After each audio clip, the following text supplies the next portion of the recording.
चलिए सर, आपका फिर से बहुत बहुत स्वागत है। थोड़ा सा गैप हो गया वीडियोस के बीच में, लेकिन फिर भी आज वापस अपने काम पे लग जाते हैं और शुरू करते हैं अपना सबसे बढ़िया चैप्टर, नेशनल इनकम। तुम्हारी मैक्रो इकोनॉमिक्स को यही चैप्टर बनाएगा। अगर इस चैप्टर पे ग्रिप हो गई तो मान के चलो मैक्रो के अंदर और कहीं भी प्रॉब्लम आने वाली नहीं है। और इस चैप्टर में तुमको इतने सारे टॉपिक्स कवर करने हैं, बहुत आसानी से इस सारे टॉपिक्स को कवर करेंगे। कोशिश मैं करूंगा, ये वीडियो थोड़ा सा लंबा जा सकता है, लेकिन मैं कोशिश करूंगा कि सारे टॉपिक्स एक ही वीडियो में कवर हो। लेकिन अगर ऐसा लगता है कि कहीं भी वीडियो में थोड़ा बोरियत वाला मैटर हो रहा है तो फिर हम उसको वहीं पे रोकेंगे। However the topic is very very interesting. सबसे पहले हम लोग को नेशनल इनकम का मतलब समझना होगा। उसके बाद हम कुछ स्पेशल टर्म्स के बारे में बात करेंगे, जो टर्म्स हमारे काम आने वाली है ड्यूरिंग द चैप्टर। उसके बाद में जिन जिन एग्रीगेट्स को हम लोग कैलकुलेट कर सकते हैं उनकी बात करेंगे। देन इकोनॉमी के अंदर किस तरीके से इनकम का सर्कुलेशन होता है उसकी बात करेंगे। उसके बाद में किन किन मेथड से नेशनल इनकम निकाली जा सकती है उसकी बात करेंगे। उसके बाद में कुछ मिसलेनियस टॉपिक्स आएंगे, जिनमें कुछ अच्छे टॉपिक्स बनेंगे जो भी हमको डिस्कस करने हैं। सबसे पहले मैं बात कर रहा हूं सर नेशनल इनकम के मतलब की। तो नेशनल इनकम के मतलब को समझने के लिए बहुत ही बेसिक तरीके से एंट्री करें। मान लेते हैं ये किसी भी कंट्री की टेरिटोरियल बाउंड्री है, यानी कि जो देश की सीमा है, देश के अंदर अंदर। अब टेरिटोरियल बाउंड्री की जो डेफिनेशंस होती है मैं उनकी ज़्यादा बात नहीं कर रहा हूँ, वो अपना वेस्ट ऑफ टाइम हो जाएगा। हम ये मान लेते हैं कि ये किसी भी कंट्री की बाउंड्री है, तो इसके अंदर अंदर हमारा देश है। ये हमारे मान लेते हैं भारत की बाउंड्रीज है। इस बाउंड्री के अंदर जिन जिन लोगों ने कोई ना कोई काम करके प्रोडक्शन किया होगा, अब वो प्रोडक्शन या तो गुड्स का हो सकता है या वो प्रोडक्शन सर्विसेज का हो सकता है। तो जिन जिन लोगों ने गुड्स और सर्विसेज को प्रोड्यूस किया होगा with in the domestic territory of the country, उन सब गुड्स और सर्विस की जो मनी वैल्यू होती है, उस मनी वैल्यू को हम लोग बोलते हैं जीडीपी। तो वापस बोल रहा हूं मैं, किसी भी कंट्री की डोमेस्टिक टेरिटरी के अंदर अंदर, किसी भी कंट्री की डोमेस्टिक टेरिटरी के अंदर अंदर प्रोड्यूस की गई गुड्स एंड सर्विसेज की money value is called as GDP. अब कई बार तुमको पता है कि हमारे यहाँ के लोग बाहर जाके काम करते हैं या बाहर के लोग हमारे यहाँ आके काम करते हैं। मान लो किसी इंसान ने अपनी factor service, land, labour, capital, जो भी फैक्टर वो प्रोवाइड कर रहा है, अपनी फैक्टर सर्विस अगर उसने कहीं बाहर जाके यूएस में दी तो यूएस से पैसा भारत में आएगा। लेकिन हो सकता है कि कोई इंसान यूएस वाला यहाँ आके काम कर रहा है तो यहाँ का पैसा बाहर जा रहा है, ये भी तो हो सकता है। तो तुम्हारे पास जो जीडीपी होती है वो तो सिर्फ ये बताएगा कि सर भारत के अंदर अंदर क्या बना और उसकी मनी वैल्यू क्या है। अगर उसके अंदर मैं दो चीजें एडजस्ट कर दूं, पहली चीज factor income from abroad, factor income from abroad, दूसरा मैं माइनस कर दूं फैक्टर इनकम टू अब्रॉड। अगर मैं इसको एडजस्ट कर लूं तो ये फिगर मेरा नेशनल इनकम में कन्वर्ट हो सकता है। तो नेशनल इनकम का मतलब ये होता है कि तुम्हारे बाउंड्रीज के अंदर, देश की टेरिटरी के अंदर अंदर कितना प्रोडक्शन हुआ, प्लस बाहर से कितना पैसा आया, माइनस बाहर कितना पैसा गया। इस चीज को हम लोग शॉर्टकट में बोलते हैं net factor income from abroad. इसे हम लोग क्या बोलते हैं? Net factor income from abroad. Shortcut में बोलेंगे एनएफआईए। तो अगर जीडीपी में किसको एडजस्ट किया जाए, एनएफआईए को, तो वो नेशनल इनकम में कन्वर्ट हो सकता है। ये नेशनल इनकम की तुम्हारी बेसिक डेफिनेशन होती है। सर इसके अलावा और बहुत सारी बातें करेंगे। अभी के लिए नेशनल इनकम का मतलब हुआ किसी भी देश के अंदर जो प्रोडक्शन किया गया, प्लस बाहर से कितना पैसा आया, माइनस बाहर कितना पैसा गया। इसके बाद में ये चैप्टर पढ़ने के लिए हमको बहुत सारी कुछ स्पेशल टर्म्स तुमको दिख रही होंगी, 5 6 7 नाम लिखे हुए, उनके बारे में डिस्कशन करना है। जिसमें सबसे पहला आपको दिख रहा होगा raw material and finish goods. मुझे इसमें ज्यादा बोलने की जरूरत होगी नहीं। एक जब पेन बनता है उस पेन में प्लास्टिक लगता है, तो प्लास्टिक क्या होगा? Raw material. और पेन बन के क्या बन गया है? फिनिश गुड्स बन गया है। देन दूसरा तुम्हें दिख रहा होगा intermediate goods, and this becomes the most important question. ये तुमको सीधा क्वेश्चन पूछा जा सकता है, what do you mean by intermediate goods. Sir sir sir sir sir sir समझा दो प्लीज, सर समझा दो। मान लेते हैं मैं कार लेने गया और कार का नाम था टाटा हैरियर। टाटा हैरियर मान लेते हैं 20 लाख रुपीस की टाटा मुझे बेच रहा है। अब देखो टाटा हैरियर जैसी भी होगी, ये टाटा हैरियर है। टाटा हैरियर में व्हील्स लगे, चक्के लगे होते हैं। कभी लाए होगे ऐसी कार जिसमें चक्के नहीं हो? चक्कों के बिना तो कार आएगी नहीं। तो टाटा में चक्के लगे हुए हैं, बट चक्के कौन बनाता है भाई? व्हील्स बनाता है। व्हील्स जो ऊपर के चक्के होते हैं कौन बनाता है? टायर्स कौन बनाता है? टायर्स बनाती है एमआरएफ। तो टाटा ने क्या करा, टाटा ने 1 लाख रुपए देके टायर्स एमआरएफ से परचेज किए, और फिर उसके बाद दूसरी जो बाकी जो गाड़ी है वो टाटा ने खुद ने बनाई। तो ये 20 लाख की वैल्यू कैसे डिसाइड हुई? 20 लाख की वैल्यू में से 1 लाख रुपए किसके थे? वो एमआरएफ की टायर्स के थे। बाकी वैल्यू एडिशन किसका था? 19 lakhs का, वो टाटा ने खुद ने किया था।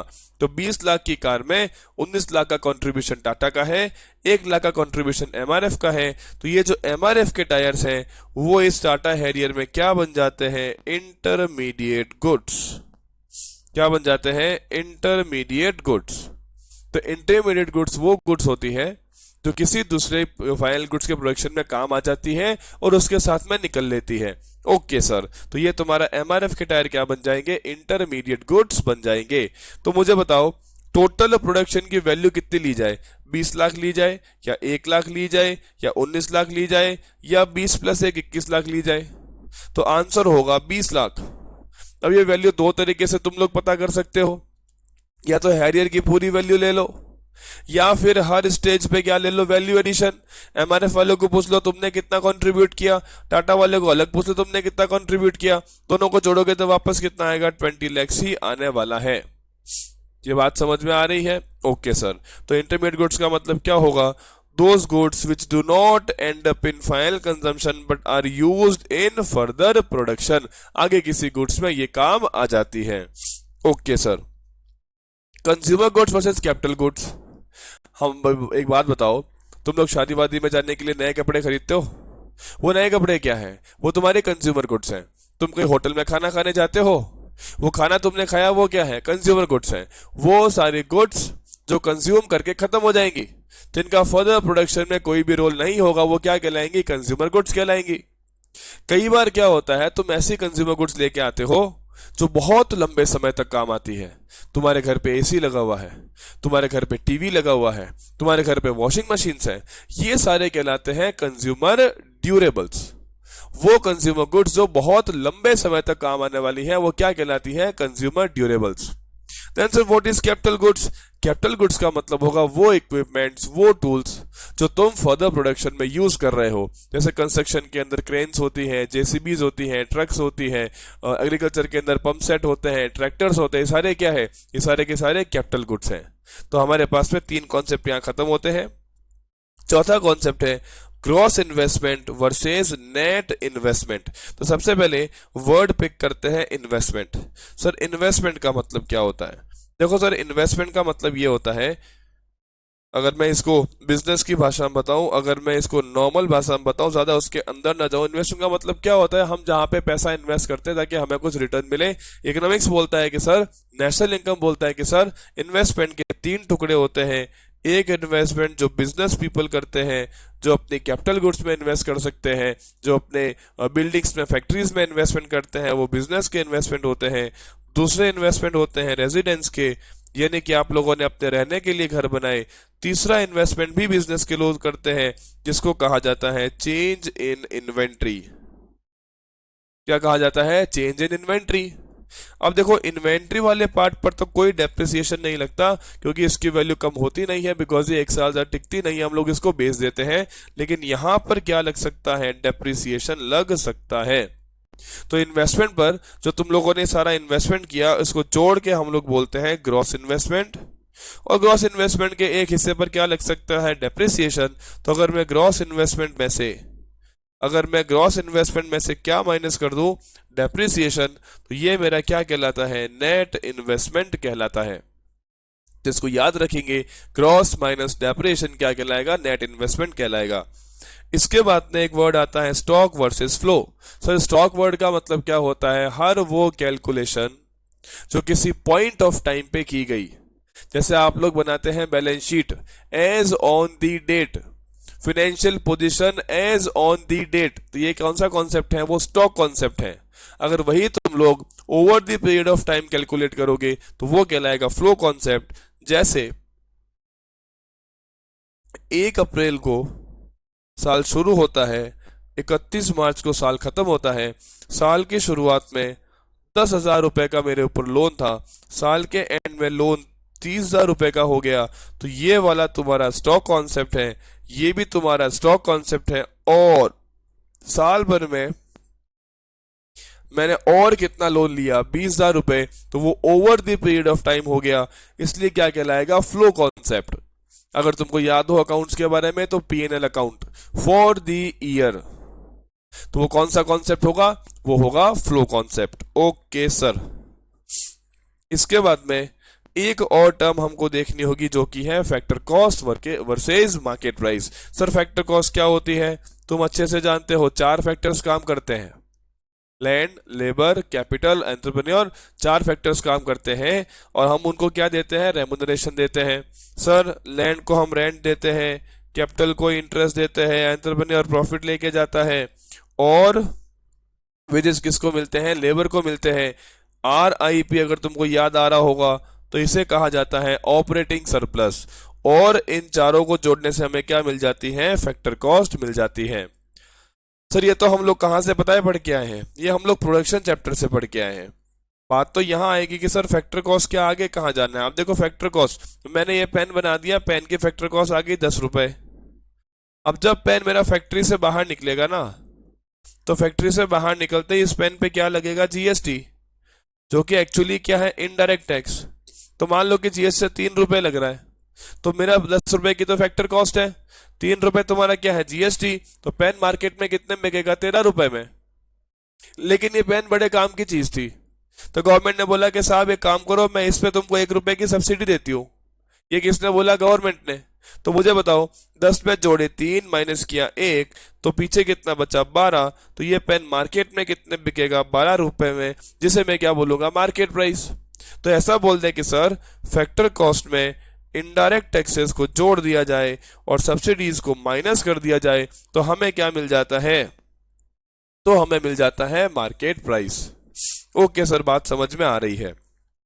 अब इनडायरेक्ट टैक्सेस जो होते हैं, इनडायरेक्ट टैक्सेस जो होते हैं ये भी 2 तरीके के होते हैं। सर कौन से इनडायरेक्ट टैक्सेस हमारे 2 तरीके के होते हैं, product tax, production tax. Sir what is product tax, what is production tax. Production tax की अगर बात करें तो प्रोडक्शन टैक्स का मतलब होगा वो सारे टैक्स जो किसी प्रोडक्शन की प्रोसेस पर लगते हैं।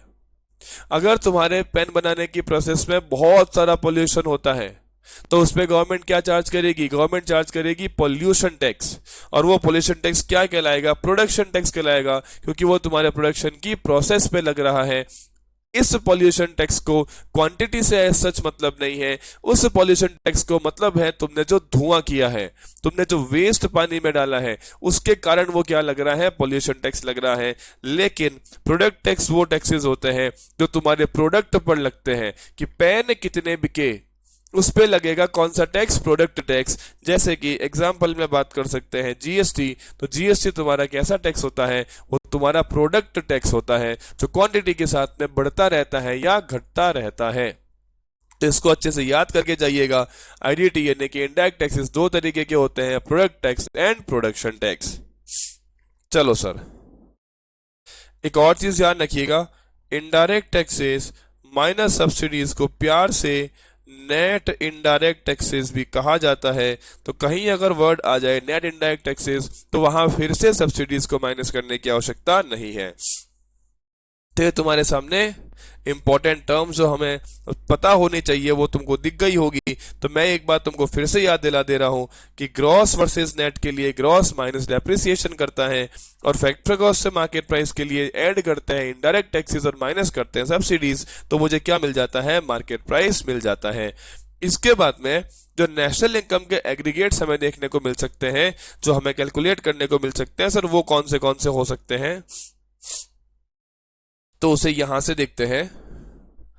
G D N N P factor cost और मार्केट प्राइस। जैसे जीडीपी, पहला हमारा जो एग्रीगेट हो सकता है वो जीडीपी, या तो वो होगा एट फैक्टर कॉस्ट या फिर GDP at market price.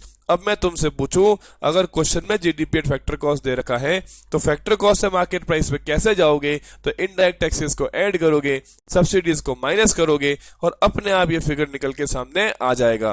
Okay sir. Sir और क्या बन सकता है, ये देखो, एनडीपी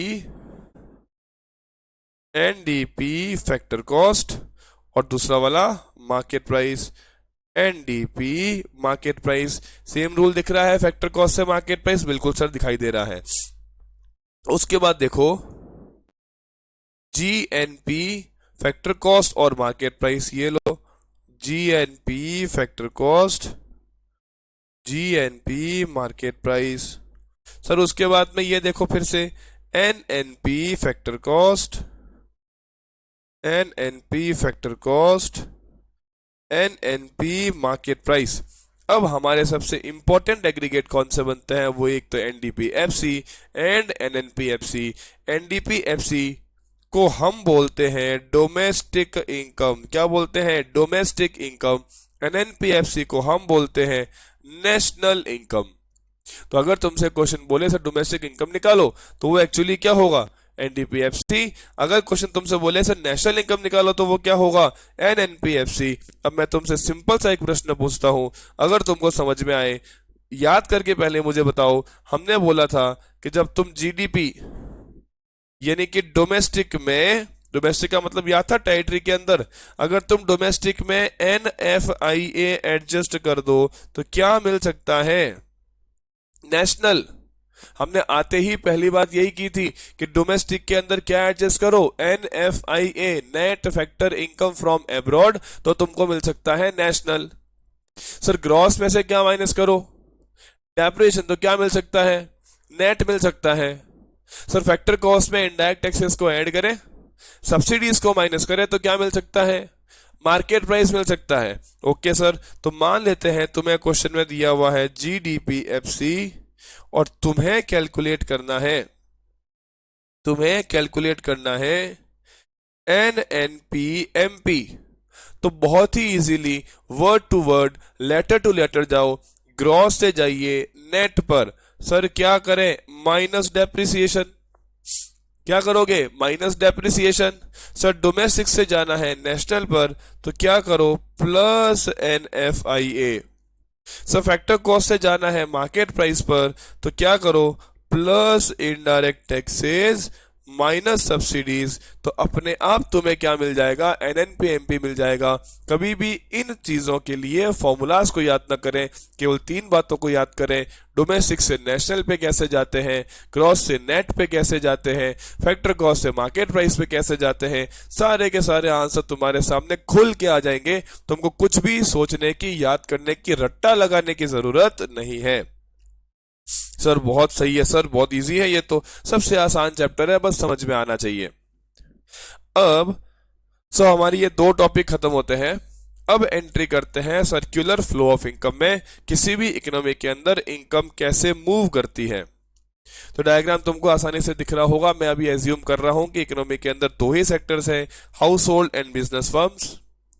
बिजनेस फर्म्स क्या करती है, बिजनेस फर्म्स क्या करती है, गुड्स का प्रोडक्शन करवाती है, और प्रोडक्शन करने के लिए क्या काम आता है, फैक्टर्स काम आते हैं। तो वे फैक्टर्स ही तो काम करेंगे बिजनेस के अंदर, तो बिजनेस फर्म फैक्टर्स को पेमेंट करती है।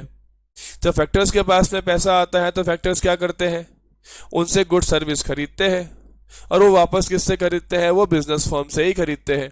तो खरीदने के लिए क्या करना पड़ेगा तुम लोग को? खरीदने के लिए तुम लोग को क्या करना पड़ेगा? बिजनेस फर्म्स को पेमेंट करना पड़ेगा। तो इस तरीके से बिजनेस फर्म को कभी पैसा मिलता है तो कभी वो पैसे किसको देते चले जाते हैं? फैक्टर्स को देते चले जाते हैं। तो चेक करिए, हाउस होल्ड पहले क्या करते हैं?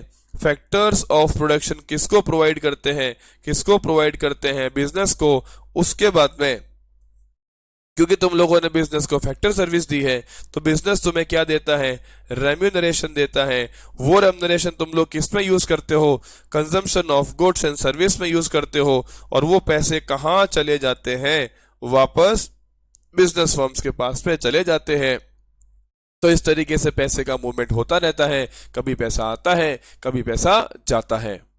तो ये तुम्हारा कहलाता है circular flow of income. Okay sir, ध्यान रखिएगा, सर्कुलर फ्लो का वो हिस्सा जहां पे गुड सर्विस आ रही है एंड फैक्टर्स जा रहे हैं उसे कहा जाता है real flow. And circular flow का वो हिस्सा जहां रेम्यूनरेशन हाउस होल्ड के पास में आ रहा है एंड गुड सर्विस का पैसा जा रहा है उसे कहा जाता है मनी फ्लो। तो इसको ध्यान रखिएगा, ये तुमको सीधा क्वेश्चन मिल सकता है कि फ्लो ऑफ इनकम के अंदर रियल फ्लो क्या होता है और मनी फ्लो क्या होता है। तो यहां हमारे पास में एक और टॉपिक खत्म होता है जिसको हमने नाम दिया सर्कुलर फ्लो ऑफ इनकम। इसके बाद में तुमको दिखेगा methods of calculating national income. So कौन से मेथड से नेशनल इनकम कैलकुलेट कर सकते हैं?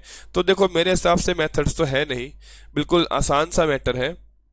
देखो, कोई भी जो बिजनेस फर्म्स होगी वो अपने यहाँ पे गुड सर्विस को प्रोड्यूस करवाएगी। जीडीपी का, नेशनल इनकम का सबसे पहला मतलब ये था कि किसी भी देश के अंदर आप लोगों ने कितने मनी वैल्यू की गुड सर्विस को प्रोड्यूस किया। तो अगर हम लोग क्या करें, जो बिजनेस फर्म से गुड सर्विस को प्रोड्यूस किया है उन्हीं की वैल्यू की टोटल कर दें, हर सेक्टर में से पता कर लें किसने किसने कितना कितना प्रोडक्शन किया है, तो उनकी टोटल से तुमको जीडीपी मिल सकती है। और जीडीपी से किस में मूव कर सकते हैं? नेशनल इनकम में, क्योंकि नेशनल इनकम तुम्हारी एनएनपी-एफसी होती है। जीडीपी एमपी को तुम लोग क्या कर सकते हो? नेशनल इनकम में कन्वर्ट कर सकते हो। ओके सर, बात समझ में आ रही है। अब देखो, जो प्रोडक्शन होता है वो कौन करते हैं? वो फैक्टर्स ऑफ प्रोडक्शन करते हैं। तो प्रोडक्शन के कारण पैसा मूव होके किनके पास में आता है? फैक्टर्स के पास में आता है। और वो फैक्टर्स की क्या बन जाता है? इनकम बन जाता है। तो अगर फैक्टर्स की इनकम बन जाता है तो उस केस में क्या होगा? अगर तुम लोग फैक्टर्स की इनकम की टोटल कर लो तो भी तुम्हें नेशनल इनकम मिल सकती है। ओके सर, उसके बाद में जो इनकम फैक्टर्स कमाते हैं वो उसे खर्च कर देते हैं। तो अगर मैं सारे फैक्टर्स के एक्सपेंडिचर्स को ऐड कर दूं तो भी मुझे क्या मिल सकता है? तो भी मुझे टोटल नेशनल इनकम मिल सकती है। और एक्चुअली ये एक्सपेंस का पैसा जाता किसके पास है? फिर से बिजनेस के पास। हम खर्चा कहाँ करेंगे? हम खर्चा वहीं तो करेंगे जो गुड सर्विस प्रोड्यूस हो रही है, वहीं तो खर्चा होगा। तो वो पैसा वापस कहाँ चल जाता है? बिजनेस फर्म्स के पास चला जाता है। तो ये तीनों मेथड, चाहे तुम प्रोडक्ट मेथड बोलो, चाहे तुम इनकम मेथड बोलो, चाहे तुम एक्सपेंडिचर मेथड बोलो, हम लोग को तीनों मेथड से नेशनल इनकम का क्वेश्चन पूछा जा सकता है। हावेवर अगर मैं थियोरेटिकली बात करूं तो तीनों मेथड में से तीनों मेथड से जो तुम्हारी जो तुम्हारी नेशनल इनकम आएगी उसका फिगर हमेशा बराबर होना चाहिए। लेकिन प्रैक्टिकली किसी भी कंट्री के अंदर ये चीज पॉसिबल नहीं है। अगर भारत जैसी कंट्री की बात करेंगे जहां पे लोग अपनी इनकम को प्रॉपरली दिखाते ही नहीं है, तो यहाँ पे इनकम मेथड तो बुरे तरीके से फेल हो जाएगी। इनकम मेथड तो डेवलप्ड कंट्री में काम आती है जहां पे लोग अपनी इनकम को अप फ्रंट क्लियरली शो करते हैं। सर, इसका मतलब यह है कि यहाँ पे हो सकता है कि तीनों मेथड से आंसर क्या आ जाए? अलग अलग आ जाए, लेकिन थियोरेटिकली सेम आने चाहिए। सर, सबसे पहला मेथड प्रोडक्ट मेथड क्या बोलता है? प्रोडक्ट मेथड बोलता है कि तुम लोग को हर स्टेज के ऊपर हर सेक्टर के लिए वैल्यू एडिशन कैलकुलेट करना है। So what is value addition? भैया, कितने का आउटपुट किया माइनस कितने का इनपुट आया। अगर तुम लोगों ने 500 रुपए का सामान बेचा है जिसमें अगर तुम लोगों ने 200 रुपए का सामान खुद ने यूज किया है, तो इसका मतलब तुम्हारा वैल्यूएशन कितना है? 300 रुपए। तो तुम कितना ऐड करोगे? 300 रुपए। सर, इसका मतलब ये हुआ कि सभी सेक्टर्स, सभी स्टेजेस अपना अपना वैल्यूएशन कैलकुलेट करेंगे और उन सब की टोटल जो होगी वो कहलाएगी जीडीपी एमपी। तो इस बात को याद रखोगे। प्रोडक्ट मेथड से हमें क्या मिलता है? हमें मिलता है जीडीपी एमपी। अब अगर तुमसे बोला जाए सर नेशनल इनकम निकालो, तो ये नेशनल इनकम नहीं है, ये जीडीपी एमपी है। अब तुम यहां से क्या करोगे, तुम यहां से एनएनपी एफसी, एफसी का मतलब फैक्टर कॉस्ट, एमपी का मतलब मार्केट प्राइस, तुम यहां से यहां मूव करोगे। तो सर कैसे मूव करेंगे बताओ, तो कैसे मूव करेंगे, अगर ग्रॉस में से क्या माइनस कर दे डेप्रेशन, तो क्या मिल जाएगा नेट। डोमेस्टिक से नेशनल में क्या होगा, एडजस्ट कर दे एनएफआईए, एडजस्ट क्या कर दे एनएफआईए। सर प्रोडक्ट से प्रोडक्ट में कुछ करने की जरूरत नहीं है। सर मार्केट प्राइस से फैक्टर कॉस्ट उल्टा हो गया, तो इसका मतलब अगर मैं माइनस कर दूं इनडायरेक्ट टैक्सेस और प्लस कर दूं सब्सिडीज, तो ये सब करने से मुझे क्या मिल जाएगा, एनएनपीएफसी मिल जाएगा। ये बात समझ में आ रही है। तो प्रोडक्ट मेथड में तुम लोग को क्या करना है, आउटपुट माइनस इनपुट से वैल्यू एडिशन आएगा, और तुम लोग को सारे सेक्टर्स का वैल्यू एडिशन को जोड़ लेना है, तो तुमको मिलेगा जीडीपी एमपी, और फिर क्या करोगे, वहां से एनएनपी एफसी के अंदर मूव कर जाओगे। Okay sir.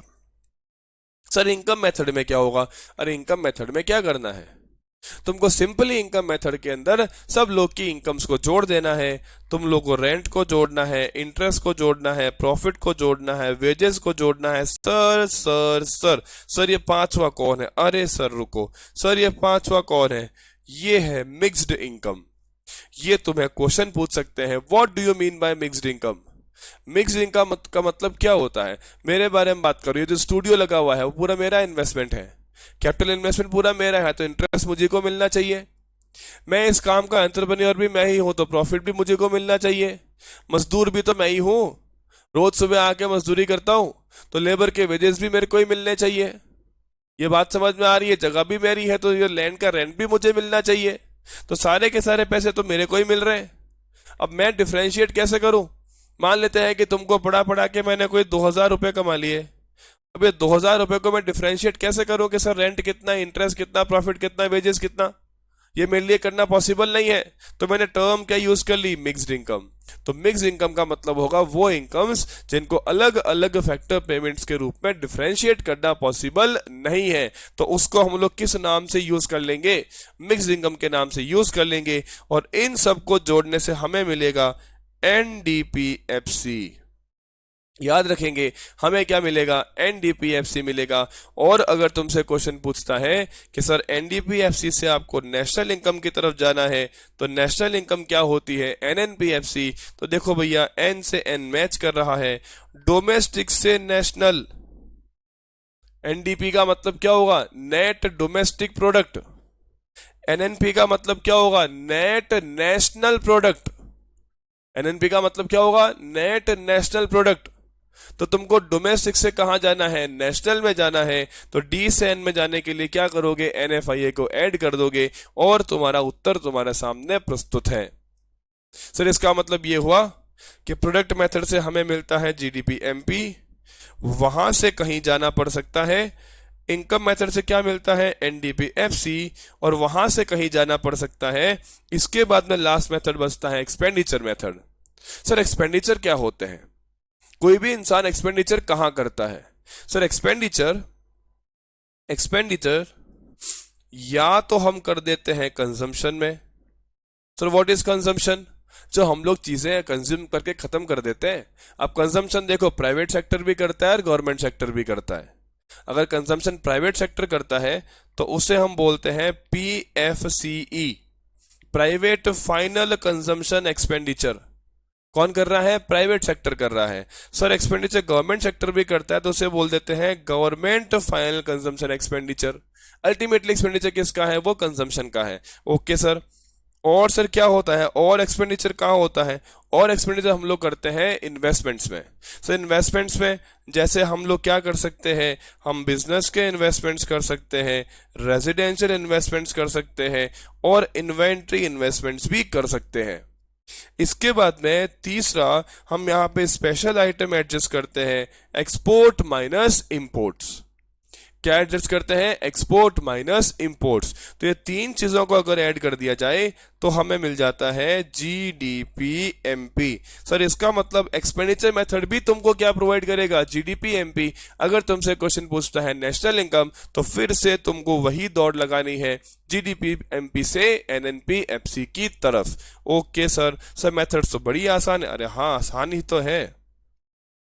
ये देखो भैया, ये देखो एक्सपेंडिचर के अंदर क्या दिख रहा है, consumption expenditure, investment expenditure, inventory investment and net export, और सबको जोड़ने से मुझे क्या मिला, GDP-MP मिल गया। ठीक है सर, चलो भी अपने उसमें समरी के अंदर देखते हैं कि हम लोगों ने कितना कितना कवर कर लिया है। तो हम मेथड्स के अंदर आ चुके हैं और इसे कंप्लीट कर चुके हैं। अब एंट्री करते हैं मिसलेनियस पार्ट के अंदर, जहां सबसे पहला तुमको दिख रहा होगा रियल वर्सेस नॉमिनल। सर ये क्या बोला है, इधर देखो तो ये सबसे आसान कॉन्सेप्ट है, पता नहीं इसमें लोग कैसे फंसे रहते हैं। इधर देखो, फटाफट जगह मिलने दो। ये लो 2020 और 2021 क्वांटिटी प्रोड्यूस की मान लेते हैं मैंने 200 यूनिट्स की, और उस समय प्राइस थी 10 रुपए। तो मुझे बताओ उस साल का GDP कितना आएगा, 2000। GDP का मतलब क्या था, money value of goods and services produced with in domestic territory of a country. तो हमने प्रोड्यूस किया 200 यूनिट्स और उसमें प्राइस 10 रुपए था, तो वैल्यू कितनी आई, 2000। नेक्स्ट ईयर भी मैंने कितना प्रोड्यूस किया, 200 यूनिट्स, लेकिन प्राइस हो गई सर 12 रुपए, तो GDP कितना आ गया, 2400 रुपए। तो क्या तुमको लगता है कि यहां से यहां GDP में जो इंक्रीज हुआ, क्या उस GDP में इंक्रीज से प्रोडक्शन में इंक्रीज से कुछ लेना देना है, बिल्कुल भी नहीं। क्वांटिटी तो बढ़ी नहीं है। तो सर ये GDP कैसे बढ़ गया, क्योंकि तुम लोगों ने 2021 के GDP में 2021 के प्राइसेस को मल्टीप्लाई किया था। हम लोगों ने क्या किया था, 2021 के GDP में 2021 के मार्केट प्राइसेस को मल्टीप्लाई किया था। तो ये GDP कहलाएगी नॉमिनल GDP। सर बात समझ में आई, नॉमिनल GDP का मतलब वो होगा कि वो GDP जो करंट मार्केट प्राइस पे कैलकुलेट की जाती है। सर तो रियल क्या होगा, अगर मैं 200 वाली क्वांटिटी यानी कि 2021 वाली क्वांटिटी को भी किसी एक बेस ईयर से, मान लेते हैं मेरे केस में बेस ईयर 2020 है, तो मैं बेस ईयर की प्राइस से मल्टीप्लाई करवाता, तो जो GDP आती वो तुम्हारी रियल GDP होती। सर मान लेते हैं बेस ईयर अगर 2015 होता, तो हम कौन से ईयर की प्राइस लेते, 2015 की प्राइस लेते। सर मान लेते हैं उस समय प्राइस 8 रुपए थी, तो हम क्या करते, 200 इंटू 8, और रियल GDP कितनी कहलाती, 1600 रुपए कहलाती। सर ये बात बिल्कुल समझ में आ रही है। अब मुझे बताओ हमारी नॉमिनल GDP कितनी है, 2400 रुपए, रियल GDP कितनी है, 1600 रुपए। अगर मैं 2400 डिवाइड बाई 1600 इंटू 100 करूं, 0 से 0 कट जाएगा, 8 से काटोगे तो क्या आ रहा है, 3/2। देखो तो भैया 3/2 आ रहा है क्या, 8 से काटो तो 3/2 इंटू 100। सो ये मुझे कितना मिलेगा, ये मुझे मिलेगा 133 पॉइंट ना कितना, यही मिल रहा है क्या, 150% है मेरे ख्याल से। कितना मिल रहा है, 150%। कितना मिल रहा है, 150%। ये 150% क्या कहलाएगा, ये कहलाएगा GDP deflator. That means ratio of nominal and real GDP, ratio of nominal and real GDP। और अगर किन्हीं 2 सालों के GDP डिफ्लेटर को आपस में कंपेयर कर दें तो वो जो डिफरेंस निकलेगा वो इन्फ्लेशन कहलाता है। तो सर इतना अंदर नहीं जा रहे हैं बिकॉज अपनी बुक में इतना प्रिंटेड नहीं है, एनसीईआरटी ने इतना घुस के बताया नहीं है। फिर भी तुमको याद रखना है, 2 GDP डिफ्लेटर के बीच का difference is called as inflation. Okay sir, तो ये तुम्हारा पहला कॉन्सेप्ट था। कहाँ गया अपना टेबल का, ये रहा रियल वर्सेस नॉमिनल। सर दूसरा CPI वर्सेस WPI। देखो साहब, ये जो ऊपर हम लोग कर रहे हैं वो प्रोड्यूसर के लिए कर रहे हैं, कितना प्रोड्यूस हुआ, लेकिन जरूरी नहीं है कि जो प्रोड्यूस हो रहा है वही कंज्यूमर कंज्यूम कर रहा है। इस साल में जो प्रोड्यूस हुआ वो अभी तक बिका ही नहीं, कंज्यूमर ने कोई पिछले साल का आइटम खरीद लिया, ये भी तो हो सकता है।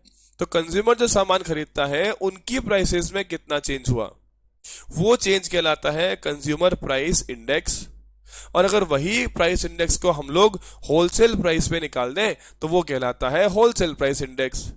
सर रियल जीडीपी या तुम नॉमिनल जीडीपी की बात करो, ये सीपीआई से बिल्कुल अलग है। जो जीडीपी वाला मैटर है, जो डिफ्लेटर वाला मैटर है, वो तुम लोग प्रोड्यूसर के लिए निकाल रहे हो, ये हम लोग किसके लिए निकाल रहे हैं? कंज्यूमर के लिए। जो इस साल में प्रोड्यूस हुआ हो जरूरी नहीं है कि वो इसी साल में बिकेगा ही बिकेगा, यानी कि quantities of the sale and purchase may be different from quantities which have been produced. जो तुम्हारा जीडीपी डिफ्लेटर निकलता है वो प्रोडक्शन के ऊपर निकलता है, तो प्रोडक्शन की वैल्यूज चेंज होती रहती है। लेकिन जब हम लोग सीपीआई डब्ल्यूपीआई निकालते हैं तो वहां पे तुम्हारे वेट्स कांस्टेंट रखे जाते हैं। तो हो सकता है कि तुमको क्वेश्चन पूछ ले कि बताओ जीडीपी डिफ्लेटर और सीपीआई में क्या फर्क है, तो तुमको ये बात समझ में आ गई होगी। सर जीडीपी वर्सेस वेलफेयर का क्या मामला है? क्या जीडीपी के बढ़ने से हमेशा वेलफेयर बढ़ेगा? क्या ऐसा हो सकता है कि जीडीपी ही एक ऐसा साधन से वेलफेयर बढ़ा दे? लेकिन अगर मैं मेरे मन की बात बोलूं तो ऐसा नहीं है।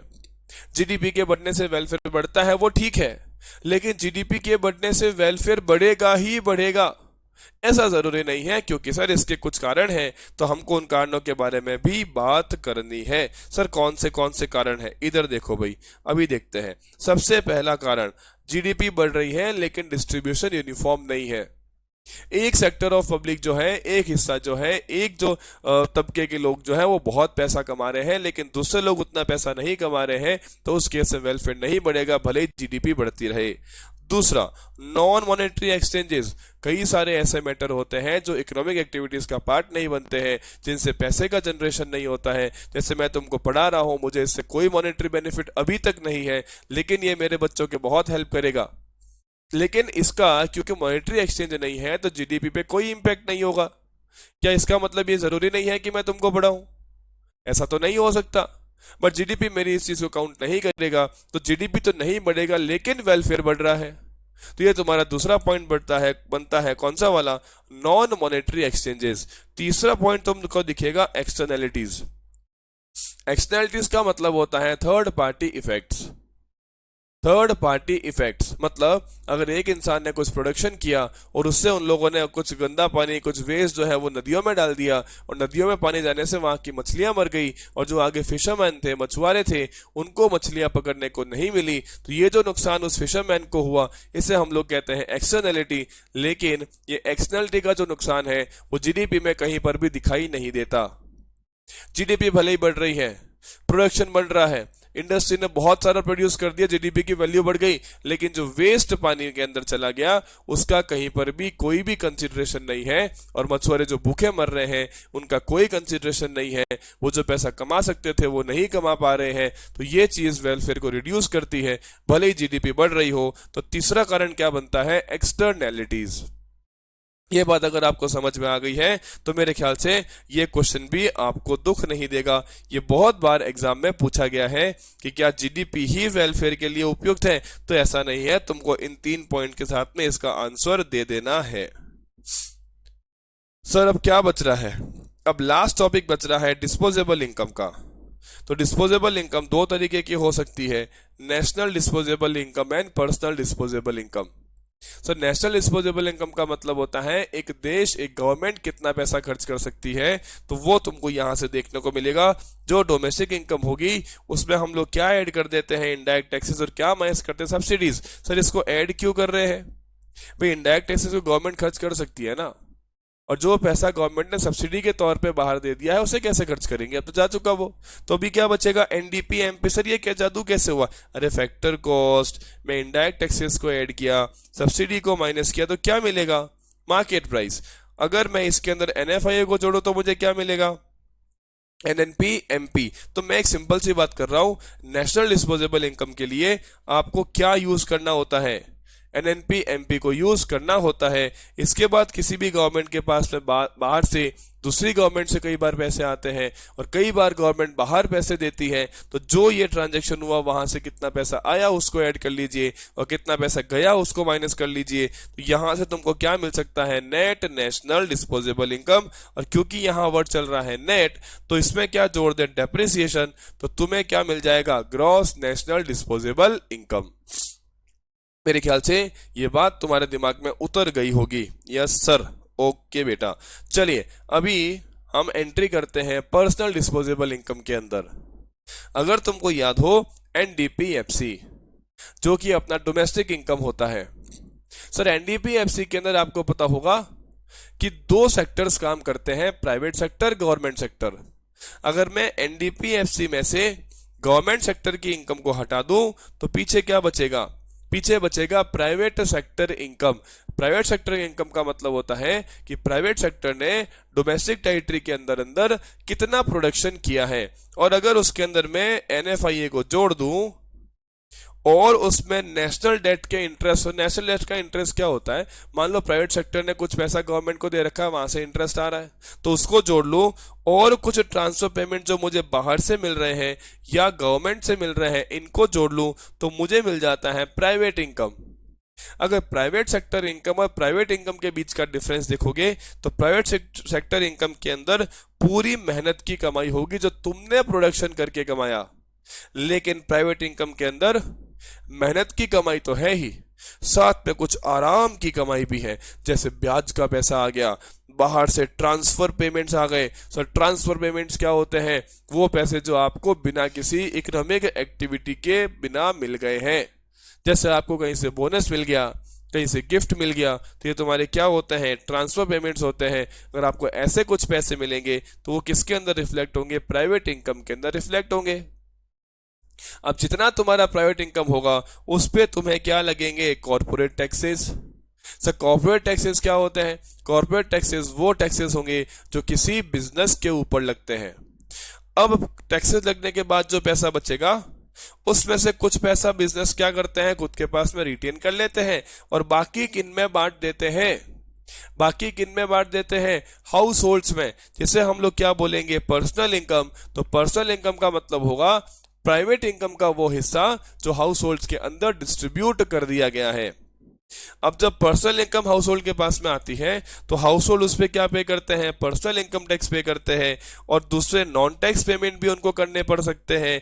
हाउस होल्ड को भी तो ट्रांसफर रिसीट्स मिल सकती है, ट्रांसफर पेमेंट करने पड़ सकते हैं, और हाउस होल्ड को भी यहाँ वहां से ब्याज मिल सकता है या उनको ब्याज देना पड़ सकता है। तो ये सारे एडजस्ट करने के बाद जो तुमको पैसा मिलेगा उससे हम लोग क्या बोलेंगे? Personal disposable income.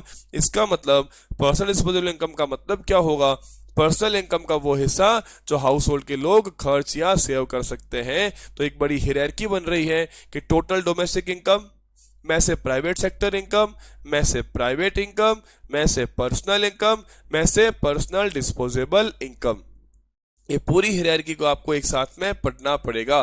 तो अगर आपके पास में इस सीरीज में नहीं लिखा हुआ है तो मेरे वीडियो को पॉज कर करके इसे कहीं पे नोट डाउन कर लीजिए, ये आपको एग्जाम में बहुत काम आ सकता है। तो ये तुम्हारा आखिरी कॉन्सेप्ट था with respect to national income. तो मैंने पूरी कोशिश की है कि मैं शॉर्टकट में इस चैप्टर को समझा पाऊँ। हाउएवर मैंने सारे कॉन्सेप्ट कवर किए हैं, लेकिन ज्यादा अंदर घुस घुस के पढ़ाना अभी पॉसिबल नहीं है, क्योंकि हम अभी बिल्कुल एग्जाम के सामने खड़े हैं। तो यहाँ इतना समय हम लोग डिवोट नहीं कर पाएंगे। फिर भी अगर किसी टॉपिक पर डाउट होता है तो मैं अपने फ़ोन नंबर यहाँ पे डिस्क्रिप्शन में डाल चुका हूँ, उसको चेक करिएगा, उस पर व्हाट्सएप करिएगा, मैं आपको रिप्लाई करूँगा और कोशिश करूँगा कि आपको एग्जाम में इस चैप्टर में से फुल मार्क्स आए।